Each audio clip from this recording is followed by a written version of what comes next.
सहायक अभियंता ने नहीं किया काम तो सांसद उपेंद्र रावत ने दिया चेतावनी। सांसद उपेंद्र बोले, जनता के लिए जो अधिकारी नहीं वह मेरा नहीं।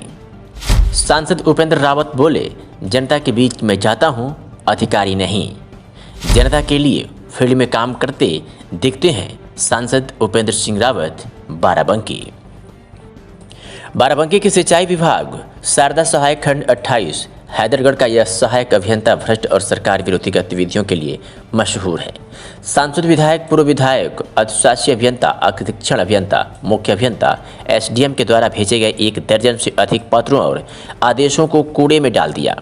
हैदरगढ़ के कान्हपुर मुंजुपुर रोड जो जनपद रायबरेली के बछरावा को जोड़ता है, जिसकी लंबाई 18.5 यानी 18.5 किलोमीटर है, जिसे सांसद श्री उपेंद्र सिंह रावत ने प्रधानमंत्री ग्राम सड़क योजना के तहत पास कराया।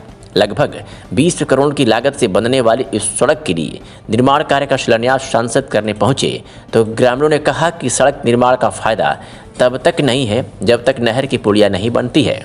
ग्रामीणों ने सांसद को घेर लिया और कहा कि पुलिया के निर्माण के लिए हम लोगों ने कई बार उच्च अधिकारियों से मांग की, धरना प्रदर्शन कर चुके हैं, फिर भी किसी अधिकारी के कान में चू नहीं रेंगा। इसी सड़क में 3 किलोमीटर पर एक नहर पुलिया पड़ती है। पुलिया टूट गई तो बीच पुलिया में दीवार खड़ी करके सिर्फ साइकिल, बाइक निकलने का रास्ता दिया गया। भारी वाहन, चौपहिया वाहन रोक दिया गया। पुलिया पर आवागमन बंद होने के बाद जनता को भारी कठिनाइयों का सामना करना पड़ रहा है। इसी समस्या के निदान के लिए सांसद सहित उच्च अधिकारियों के 1 दर्जन पत्रों के बाद भी सहायक अभियंता संजय कुमार पुलिया का एस्टीमेट नहीं बना रहा था। एस्टीमेट बनाने के लिए विभाग के उच्च अधिकारियों के बार कहने के बाद भी सहायक अभियंता ने एस्टीमेट नहीं बनाया। इस एस्टीमेट बनाने के लिए वह सांसद से भी वसूलना चाहता था। इसी बात को लेकर सांसद उपेंद्र रावत बिगड़ गए। आइए आपको सुनाते हैं कि सांसद उपेंद्र सिंह रावत क्या कुछ कह रहे हैं हमारे न्यूज़ 9 नेटवर्क संवाददाता श्रवण चौहान से बातचीत के दौरान। नमस्कार, मैं हूं आपके साथ में श्रवण चौहान और आज हमारे साथ में बाराबंकी के लोकप्रिय सांसद उपेंद्र सिंह रावत हैं। हम उनसे बातचीत करते हैं क्योंकि बातचीत करने का जो उद्देश्य है उसके पीछे की वजह यह है कि एक ऑडियो काफी तेजी के साथ वायरल हो रही है, जिसमें देखा जा सकता है कि सांसद जो हैं वो सहायक अभियंता को एक प्रकार से कड़े लहजे में समझाने का काम कर रहे हैं। बहरहाल वो ऑडियो काफी तेजी के साथ वायरल हो रही है, तो मेरी जिम्मेदारी है कि आपके बीच में सांसद महोदय का भी जो पक्ष है वो रखने का काम किया जाए। हमारे साथ में सांसद उपेंद्र सिंह रावत जी खुद बैठे हुए हैं, हम उनसे बातचीत करते हैं। सांसद जी, आपका बहुत बहुत स्वागत है। सांसद जी, हम एक चीज ये जानना चाह रहे हैं कि आपने एक अधिकारी से बात किया, सहायक अभियंता है हैदरगढ़ का जो शारदा सहायक का, तो उसको आपने बताया कि अगर काम नहीं हुआ तो फिर गलत हो जाएगा, लठियाने का काम किया जाएगा। इसमें हम आपका पक्ष जानना चाह रहे हैं, क्या कहना चाहेंगे? त्रिवेदीगंज ब्लॉक में कान्हूपुर से मुज्जूपुर तक 18.5 किलोमीटर सड़क प्रधानमंत्री ग्रामीण सड़क योजना में स्वीकृत हुई है। उसका 3 दिन पहले लोकार्पण हम सब लोगों ने किया। वहाँ के माननीय विधायक, वहाँ के पूर्व विधायक, हम सब लोग लोकार्पण करने गए थे। और जब से सड़क सैंक्शन हुई है करीब 7-8 महीने पहले से, तब से हम भी इस बात का प्रयास कर रहे हैं, क्योंकि जहाँ से वो सड़क शुरू होती है वहाँ से 4 किलोमीटर के बाद एक पुल बना है नहर पर, जिसका स्लैब टूट गया है और सिंचाई विभाग ने उस पर दीवार खड़ी करके रास्ता बंद कर दिया है। अब सिर्फ साइकिल या पैदल या मोटरसाइकिल से जाने भर का रास्ता बचा है। और इस सड़क पर जो लागत आएगी वो 20 करोड़ की लागत आएगी। 20 करोड़ की लागत से बनने वाली सड़क, बीच में पुल टूटा हुआ है। अगर वो पुल नहीं दुरुस्त किया गया तो उसका लाभ जो है वो जनता को नहीं पहुँचेगा। हमारे प्रधानमंत्री जी, हमारे मुख्यमंत्री जी की ये सोच है कि जो भी काम किए जा रहे हैं उसका सीधा लाभ जनता को मिले। इसके लिए मैंने भी 6 महीने से प्रयास करना शुरू किया कि इस पुल का आगरण बन करके चला जाए। और इसके अतिरिक्त आप देख लीजिए कि वो मेरे पहले से भी, ये जून 2021 से इस पर इनके विभाग के खुद एक अधीक्षण अभियंता आए थे, जिन्होंने अपना निरीक्षण किया था। और निरीक्षण के दौरान उन्होंने लिखा था कि इस पर जो है ये पुल का रिन्यूअल करना ज़रूरी है, मतलब नवी बनाना, उसकी जो है रिपेयरिंग करना ज़रूरी है। ये देख लीजिए यहाँ पर। और ये इसमें सबसे लास्ट वाली लाइन में लिखा है कि एक प्राक्कलन तैयार करके प्रस्तुत किए जाने के निर्देश दिए गए हैं। ये अधीक्षण अभियंता ने निर्देश दिया है। इसके बाद भी जो है 1.5 साल पूरा हो गया, इन्होंने कोई इसका प्राक्कलन नहीं तैयार किया। और इसके अतिरिक्त ये देख लीजिए, मेरे हाथ में जितने भी पेपर हैं, ये मैंने चिट्ठी लिखी है। और ये जो है ये वहाँ के और तमाम सारे जनप्रतिनिधियों ने लिखी है। ये खुद इनके एक्शन लिख रहे हैं इनको जो है वो एस्टीमेट बनाने के लिए। इसी तरीके से ये तमाम सारी हैं। देखिए ये जो पत्र इनको लिखा गया है, इस पत्र के साथ में इसमें और ज़िक्र किया गया है 5 पत्रों का, कि इतने-इतने पत्र संख्या इनको दिया गया है, परंतु जो है इन्होंने अभी उसका जो है वो एस्टीमेट नहीं बनाया है। ये वो सारे पत्र हैं, आपको मैं दिखा रहा हूँ। ये कार्यालय उप जिलाधिकारी हैदरगढ़, उप जिलाधिकारी हैदरगढ़ ने भी एक चिट्ठी लिखी है इसका एस्टीमेट बनाने के लिए अधिशासी अभियंता को।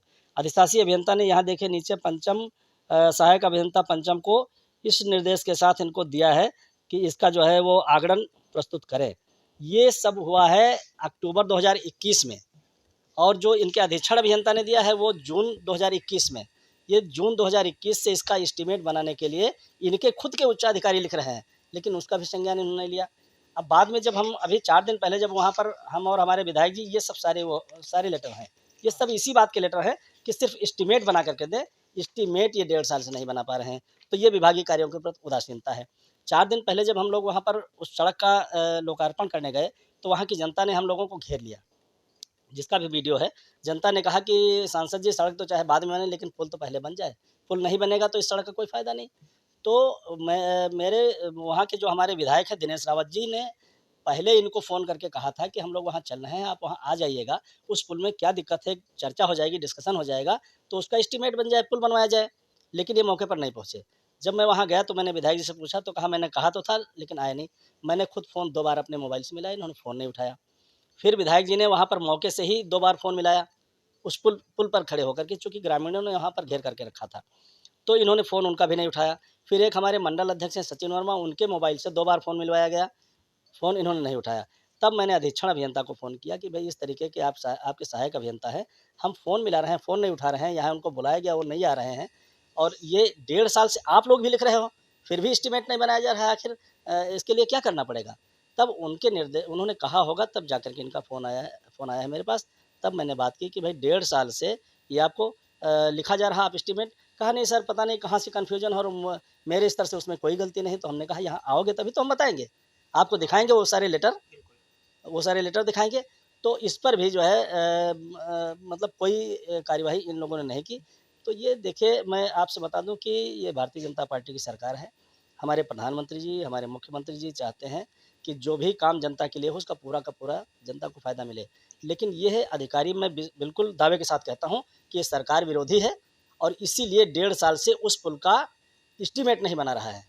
और शायद इसलिए नहीं बना रहा होगा कि वहाँ उस इलाके में भारतीय जनता पार्टी को 80% वोट मिलता है। उस पूरे इलाके में 80% वोट मिलता है, और इसीलिए हम लोग उस पुल को बनाने के लिए भी कोशिश कर रहे हैं। तो ऐसी सरकार विरोधी अधिकारी को हम बर्दाश्त नहीं करेंगे। और जनता की जहाँ तक बात है, जनता के हित के लिए हमको जनता ने घेर रखा है, जनता हमको वोट देती है। हम जनता से क्या जवाब दें कि हम फ़ोन मिला रहे हैं, नहीं उठा रहा है, अब हम क्या करें, ये बोलें? तो हम सख्ती से हमको पेश आना भी आता है, और हम निश्चित रूप से सख्ती से पेश आएँगे, और इनके खिलाफ़ हम कड़ी से कड़ी कार्यवाही कराएँगे। अच्छा, बिल्कुल। तो सांसद जी, एक चीज़ और हम जानना चाह रहे हैं कि जैसे ये लोक सेवक है, लोक सेवक का दायित्व है कि जनप्रतिनिधि और जो जन समस्याएँ हैं, उनकी समस्याएँ निस्तारित किया जाए। सुनने में आ रहा है कि वास्तव में लोगों की समस्याएँ तक नहीं सुनते हैं, कार्यालय में सही समय पे मिलते नहीं हैं, लोग जाते हैं, कार्यालय के चक्कर लगाते हैं। तो ये जब आप पत्र-वत्र लिखेंगे तो ये बात भी मेंशन करेंगे क्या? बिल्कुल, इसमें मैं मेंशन करूँगा। मेरे पास ऐसे-ऐसे ठेकेदार आए हैं उस खंड के, जो ये बताते हैं कि 2 गुना कमीशन ज़्यादा ये लेता है, और कमीशन लेने के बाद भी एडवांस कमीशन लेता है, और उसके बाद में 2-2 3-3 महीने के बाद पेमेंट करता है। एक महिला जेई है वहीं की, जो मुझे बाद में जानकारी हुई है, उसको भी इसने प्रताड़ित कर रखा है, और उसने उच्चाधिकारियों से गुहार लगाई है। उस पर एक जाँच कमेटी बनी है। अभी तक उस जाँच कमेटी ने पता नहीं क्या किया, मुझे लगता है कि उस पर कोई कार्यवाही नहीं हुई। इस विभाग के उच्चाधिकारियों से भी मेरी एक मुझे सलाह है, मतलब मेरी सलाह है उनको, कि अगर कोई शिकायत हो तो उसको समय से आप निस्तारित नहीं करेंगे, तो बड़ा रूप अख्तियार कर लेगी। इसलिए मैं उनको भी ये संदेश देना चाहता हूँ। उसके बारे में मैं लिखूँगा कि अगर कोई कमेटी बनी है तो अब तक उस कमेटी ने क्या किया है। तो इस तरीके से जनता की तरफ से तमाम शिकायतें आती हैं। हमारे एक मंडल अध्यक्ष हैं, उनसे कह रहा था कि हम नेताओं को कुछ समझते-वमझते नहीं हैं। और एक हमारे स्वर्गीय रामनिवास रावत जी हैं, पूर्व विधायक, जो बछरावां से थे, अब तो नहीं है हमारे बीच में। लेकिन जब वो थे उस समय कहा था कि रामनिवास रावत हमसे भिड़े थे, मैंने उनका टिकट कटवा दिया, और वह उनकी ऐसी-तैसी हो गई। तो इस तरीके की बयानबाजी वो करता है। हमारे मंडल अध्यक्ष मुन्ना सिंह, उनसे कहा, तो मैंने इस बात का भी उसमें उल्लेख किया, तुम तो विधायकों को टिकट कटवाते हो। तो ये मतलब इस तरीके का जो बिल्कुल मनमानी करता है और इतना धूर्त आदमी है, और उसके खिलाफ अभी विभाग कोई कार्रवाई नहीं कर रहा है। तो ये बातें हैं, तो बिल्कुल आप समझ सकते हैं, हमने विधायक सांसद साहब का जो पक्ष था वो रखने का काम किया है। बहरहाल आपको हम बता दें कि जो सांसद उपेंद्र सिंह रावत हैं वो लगातार जनहित में काम करते हुए वास्तव में नजर आते हैं और फील्ड में ही नजर आते हैं और लोगों की समस्याएं सुनते हैं, संबंधित अधिकारियों को निर्देशित भी करने का काम करते हैं कि जो ये समस्या है उसको आप समय पे निस्तारित करें। तो इसको लेके काफी ज्यादा सुधार भी देखने को मिला है, लेकिन अभी भी कहीं ना कहीं इस तरीके के अधिकारी कर्मचारी इस विभाग में और इस जनपद में तैनात हैं, जमे हुए हैं, जो जनता को और जनप्रतिनिधि को कुछ नहीं समझते हैं। ऐसे में लाजमी है कि सांसद साहब जो शब्द यूज किए हैं मेरे ख्याल से वो सही था, क्योंकि ऐसे जो अधिकारी कर्मचारी हैं उनके लिए ऐसे शब्द ही उचित हैं। बहरहाल अब देखना ये बड़ी बात है कि इस पर जो विभाग है और जो शासन प्रशासन है वो क्या कार्रवाई करता है। सरवण चौहान, बाराबंकी, उत्तर प्रदेश। इस वीडियो को लाइक करें, हमारे चैनल को सब्सक्राइब करें, बेल आइकन जरूर प्रेस करें हमारी न्यू वीडियो सबसे पहले देखने के लिए।